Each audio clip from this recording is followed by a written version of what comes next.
Welcome back to Cactus and Kindness. My name is Sarah, and this is my sidekick tonight, Natalie. She's our youngest, and we usually call her Happy Natty or Natty Bug. So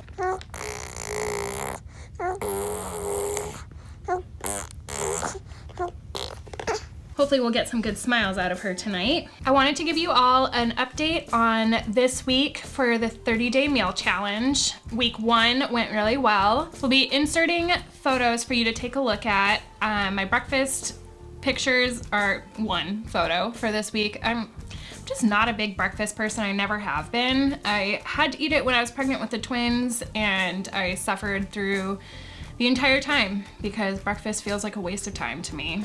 I know every nutritionist on the planet is dying right now, but I do drink coffee every day. And this week, except for 2 times, I made my own coffee at home. I did cheat twice on week 1 and I got Starbucks, but it's a small price to pay. We made all of our actual meals at home. For lunch, pretty much every single day, I made a variation of a salad that has ingredients like cucumbers, tomatoes, avocado, sometimes carrots, sometimes roasted bell pepper. On top of my salads, I always put some type of citrus. I like lime and lemon.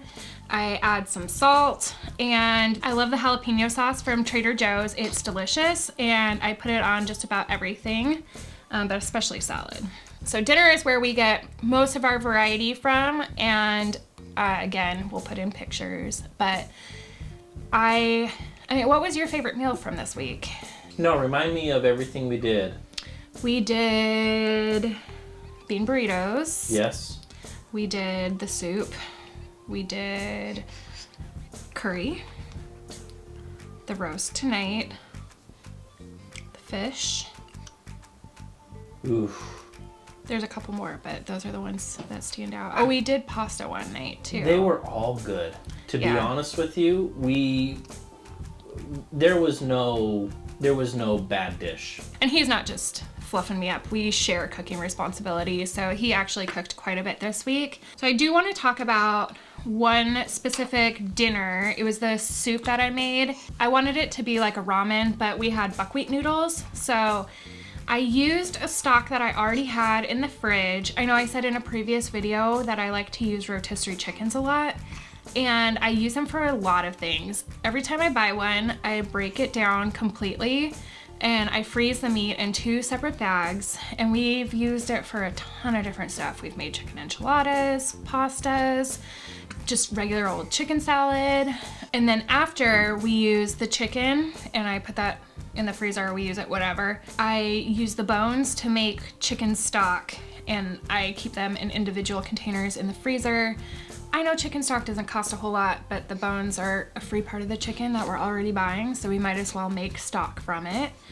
And I just learned this week, one of my old friends from college, his name is Tanu, and he actually has his own food blog that he just recently started. It's called Foodie Not Sorry. Foodie Not Sorry. We'll put it up here, down there, somewhere. It'll be in the description below. It'll be in the description below. But he had a suggestion for what to do with the scraps that are inevitable anytime you make a meal. Just throw them in a bag, freeze them. You can just add to it until you get a reasonable amount. So like I've got a bell pepper top in here, a bunch of carrots, and I will eventually make this into veggie stock. That's a good way. Obviously, keep it out of the landfill. I mean, if you're into composting, that's great. That is not my jam. So I would rather use it for something food related. And that's a great way to use stuff that we've already bought to make something else that we will eat later. I use that stock from the rotisserie chicken for the soup. And then we also had some pork rib bones from ribs a few weeks ago that I had frozen. I hadn't made them into stock. And so I just made a small amount of stock using those, and it was super hearty and meaty. It had the pork flavor, and then I added ginger and soy sauce and garlic, all those like very typically Asian flavors, and some lemongrass oil, because who is gonna go out and buy lemongrass? I gotta say that was the most creative dish. Thank you. I think, especially using the lemongrass. Yeah. I didn't see that coming, and that was great. Thanks. It was actually thanks to you because you went to the store and got carrots and some veggies that we could use for it. And then I did use some of the rotisserie chicken as well. And once I boiled the pork bones, the ribs, I was able to pull actually a little bit more meat off of it, and we used that in the soup in addition to the chicken. So it was just really good. And I feel like for a budget meal, it had so much more than, like, if I told somebody that I spent like between $5 and $10 for that soup that fed the 3 of us eaters in the house 2 meals, I don't think anybody would believe that based on how it tasted. We did make donut holes this week. It was really fun. Ron took some footage of that, so we'll put some of that in. Donut holes were something that I used to make when I was a kid at camp, and we had everything in the house to make them. So I just debated, should we make a loaf of bread or a batch of donut holes? And we went with donut holes. Maybe we should have made bread.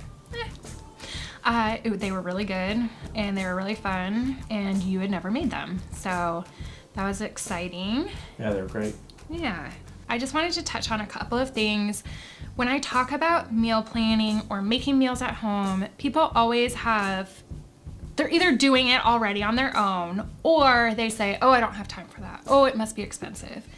And honestly, the way that we eat at home is oftentimes restaurant quality, most of the time good. So it really doesn't take much.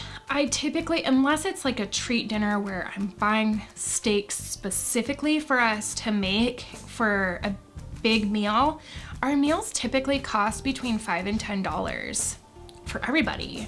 And some of it takes planning ahead. Like for the bean burritos this week, I made a huge vat of refried beans a couple weeks ago. And again, I just froze them in individual containers. So we just pull it out of the freezer, defrost it, get it ready to go. Yes, love. And then the other thing that a lot of people will say is a barrier to them is ability. And you know, if you just look at a couple of recipes and really work from there, everybody can cook. It's not hard. Baking is science. Cooking is creative. And if you're willing to mess up a few times, you'll get to the point where you feel comfortable. Get some new ingredients if you can. If not, use stuff that you already have and create some new flavor profiles, or mimic a restaurant meal that you've had in the past. There goes my foliage. I didn't want that. Okay, it's going over there. All right, and have fun. That's the biggest thing, and your family will thank you for it. So I'm still not great at actual meal planning. I typically just go with my heart and my budget, and I buy cuts that are on sale. A lot of times I will rotate. You know, our store has chicken on sale, so I'll stock up on chicken, put it in the freezer, and then take those out one at a time, and we'll go through it. And then the next week they have beef on sale, so I do the same thing. And I haven't gotten to the point where using like a meal planning journal is something that I'm comfortable with. I typically just like to go with what feels good food-wise. I typically like to just make what feels right for the day. So thanks for joining in. Thanks for hanging out with Natalie and now Georgia and me, and have a great night, guys. All right, whenever you're ready, babes. I heard that snort in the mic. It's like... She's burping. This video is brought to you by Walmart. My sponsor.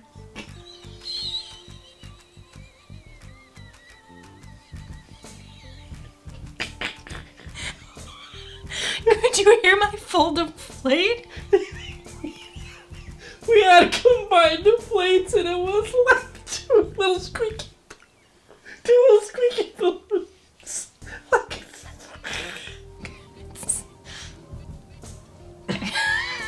I'll have some videos. Nope, I won't. Lie.